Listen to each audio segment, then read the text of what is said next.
Chapter 10. Feel what others feel. Turn on your empathy.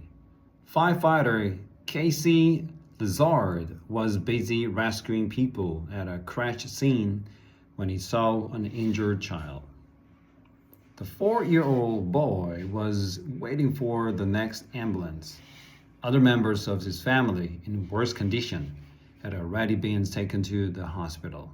The boy was not so badly injured, but was crying more out of fear and confusion than from any pain he was suffering. Lizard imagined how scary it would be to be the child left alone without knowing what was happening. He took a moment to think about what he could do to comfort the distressed child. Then he took out his smartphone and played for the boy a cheerful animation called Happy Feet. The dancing penguins on the small screen calmed the boy down.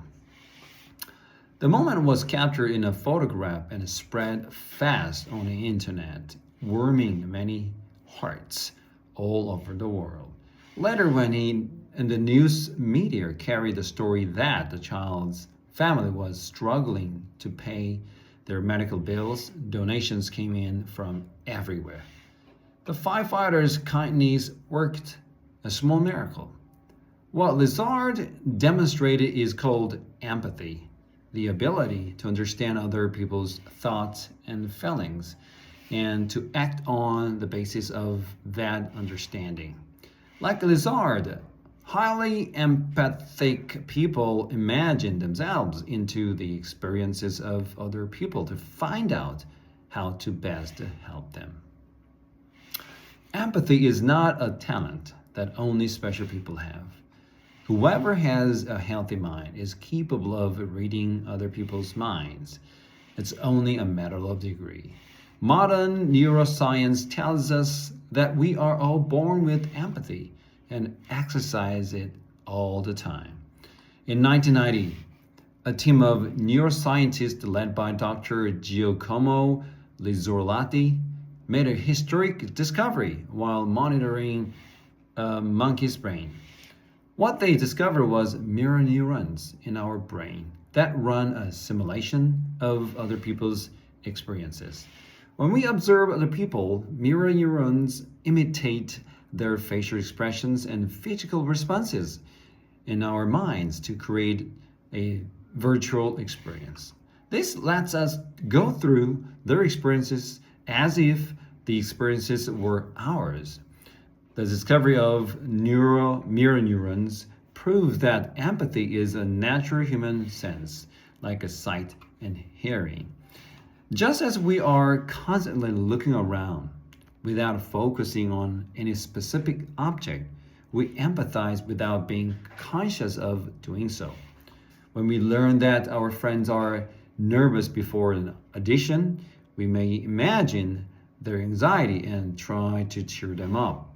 When we see someone begging on the street, instead of simply walking by, we may consider what it is like to sleep out on a cold winter night and leave some money for them. We may want to do whatever we can to help the person. These little conscious acts of empathy help make our lives happier and our world a better place for everyone. Just as we can close our eyes to what we do not want to see, however, we can also turn off our empathy. When we are too stressed out or too absorbed in ourselves to look out for others, our empathy goes to sleep. When we believe that life is a series of competitions that one must win in order to survive, we put empathy on hold and behave selfishly. We may do harm to others and ignore their pain. People with broken empathy make no connection with others, but 99% of ordinary people are affected by the feelings of people close to them. When we see our friends laughing, our mirror neurons fire up and mimic their laughter in our minds, making us happy. Also, we can never be truly happy when people around us are sad. Selfish behavior that hurts others cannot bring us happiness. We need to be aware of the power of empathy and make effort to put it to good use. Picture the mirror neurons in your brain and try to turn them on. Use them to pay more attention to what other people around you are thinking and feeling. The power of empathy will help you change your corner of the world for the better.